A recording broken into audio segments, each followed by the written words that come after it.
Shalom, I'm Rabbi Jonathan, and this morning I'm going to be reading from Judges chapters 10, 11, and 12. And I'm going to be reading from the TLV version of the Bible. After Abimelech, Tola, son of Puah, son of Dodo, a man of Issachar, arose to deliver Israel. He dwelt in Shamir in the hill country of Ephraim. He judged Israel for 23 years, then died and was buried in Shamir. After him, Jair, the Gileadite, rose and judged Israel for 23 years. He had 30 sons who rode on 30 donkeys, and had 30 towns in the land of Gilead, which are called Jair's villages to this day. Then Jair died and was buried in Camon. Then Bnei Israel again did what was evil in Adonai's eyes. They worshipped the Baalim, the Ashtaroth, gods of Aram, gods of Zidon, gods of Moab, gods of the children of Ammon, and the gods of the Philistines. They abandoned Adonai and did not worship him. So Adonai's anger burned against Israel, and he sold them over into the hand of the Philistines and into the hand of the children of Ammon. They shattered and crushed Bnei Israel that year. For 18 years, all Bnei Israel who were beyond the Jordan in the land of the Amorites, which is in Gilead.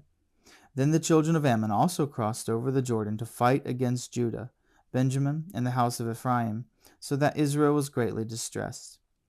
Then Bnei Israel cried out to Adonai, saying, "We have sinned against you, for we have forsaken our God, and have worshipped the Baalim." So Adonai said to Bnei Israel, "Did I not deliver you from the Egyptians, the Amorites, the children of Ammon, the Philistines, the Zidonians, the Amalekites, and the Maonites, who oppressed you? When you cried out to me, I delivered you from their hand. Yet you have forsaken me and worshipped other gods. Therefore I will deliver you no more. Go and cry out to the gods which you have chosen. Let them deliver you in the time of your distress." Then Bnei Israel said to Adonai, "We have sinned. Do to us whatever seems good to you, but please deliver us this day." Then they removed the foreign gods from among them and worshipped Adonai. So his soul could not bear the misery of Israel. Then the children of Ammon were summoned and camped in Gilead. Bnei Israel gathered together and camped in Mizpah. The people of the princes of Gilead said one to another, "Whoever begins to fight against the children of Ammon will be chief over all the inhabitants of Gilead." Now Jephthah the Gileadite was a mighty man of valor, but he was the son of a prostitute, while Gilead was Jephthah's father. But Gilead's wife bore him sons, and when the wife's sons grew up, they drove Jephthah out and said to him, "You won't inherit in our father's house, for you are a son of another woman." Then Jephthah fled from his brothers and lived in the land of Tob. Some worthless fellows joined with Jephthah and went out with him. Now it came about after a while that the children of Ammon fought with Israel. When the children of Ammon made war against Israel, the elders of Gilead went to fetch Jephthah from the land of Tob. They said to Jephthah, "Come and be our chief, so we may fight the children of Ammon." Jephthah then said to the elders of Gilead, "Didn't you hate me and drive me out of my father's house? So why are you coming to me now that you're in trouble?" "Here is why we're now turning to you," the elders of Gilead said to Jephthah. "Come with us, fight the children of Ammon, and then you will become head over all the inhabitants of Gilead." So Jephthah said to the elders of Gilead, "If you take me back home to fight the children of Ammon, and Adonai gives them over to me, I should become your head."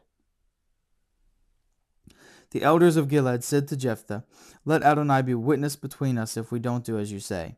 Then Jephthah went with the elders of Gilead, and the people made him head and chief over them, after Jephthah repeated all his terms before Adonai at Mizpah. Then Jephthah sent messengers to the king of the children of Ammon, saying, "What have you to do with me, that you have come to me to make war on my land?"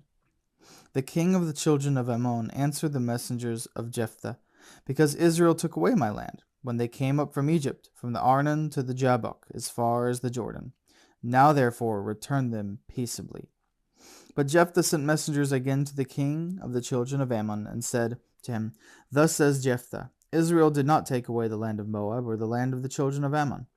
For upon departing from Egypt, Israel traveled through the wilderness to the Sea of Reeds, and came to Kadesh. Then Israel sent messengers to the king of Edom, saying, "Please let me pass through your land." But the king of Edom would not consent. Similarly, he sent word to the king of Moab, but he would not consent. So Israel, after staying at Kadesh, traveled through the wilderness around the land of Edom and the land of Moab, came to the east side of the land of Moab, and they camped on the other side of the Arnon. But they did not enter the territory of Moab, for the Arnon was the border of Moab. Then Israel sent messengers to King Sihon of the Amorites, the king of Heshbon, and Israel said to him, Please let us pass through your land, to my place. But Sihon did not trust Israel to pass through his territory. So Sihon gathered all his troops, camped in Jahaz, and fought against Israel. But Adonai, God of Israel, gave Sihon and all his troops into the hand of Israel, and they defeated them. So Israel took possession of the land of the Amorites, the inhabitants of that country. Thus they possessed all the territory of the Amorites, from the Arnon as far as the Jabbok, and from the wilderness as far as the Jordan. So now Adonai, God of Israel, dispossessed the Amorites from before his people Israel. So should you possess their land? Don't you possess what Chemosh, your God, gives you to possess? Likewise, whatever Adonai, our God, has dispossessed from before us, this we will possess. Besides, are you any better than Balak, son of Zippor, king of Moab? Did he ever strive against Israel, or did he ever fight against them? While Israel was living in Heshbon and its villages, in Aroer and its villages, and in all the cities on both sides of the Arnon for 300 years, why didn't you try to recover them all that time? So I myself have not transgressed against you, yet you are doing me harm by waging war against me. May Adonai, the judge, judge today between Bnei Israel and the children of Ammon. However, the king of the children of Ammon paid no attention to the words of Jephthah that he sent him. Then the Ruach Adonai came upon Jephthah, so he marched through Gilead and Manasseh, and passed through Mizpah of Gilead. And from Mizpah of Gilead he crossed over to the children of Ammon. Then Jephthah vowed a vow to Adonai and said, If you will indeed give the children of Ammon into my hand, then it will be that whatever comes out of the doors of my house to meet me when I return safely from the children of Ammon, it will be Adonai's, and I will offer it up as a burnt offering. So Jephthah crossed over to the children of Ammon to fight against them, and Adonai gave them into his hand. So he utterly defeated them from Aroer until you come to Menith, 20 towns, and as far as Abel-Cheramim. So the children of Ammon were subdued before Bnei Israel. Now when Jephthah arrived at his home in Mizpah, behold, his daughter was coming out to meet him with tambourines and with dances.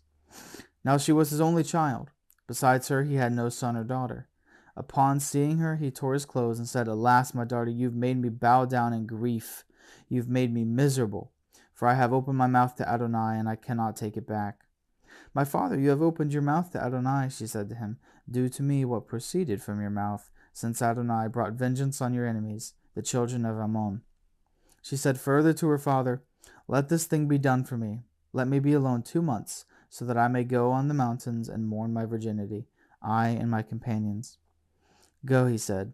So he sent her away for 2 months. So she left, she and her companions, and mourned on the mountains because of her virginity. Then at the end of 2 months she returned to her father, who did with her according to his vow he had made. So she was never intimate with a man. So it became a custom in Israel that the daughters of Israel would go annually to commemorate the daughter of Jephthah the Gileadite 4 days in a year. Then the men of Ephraim were summoned and crossed over to Zaphon. They said to Jephthah, Why did you cross over to fight against the children of Ammon without calling us to go with you? We will burn your house over you with fire.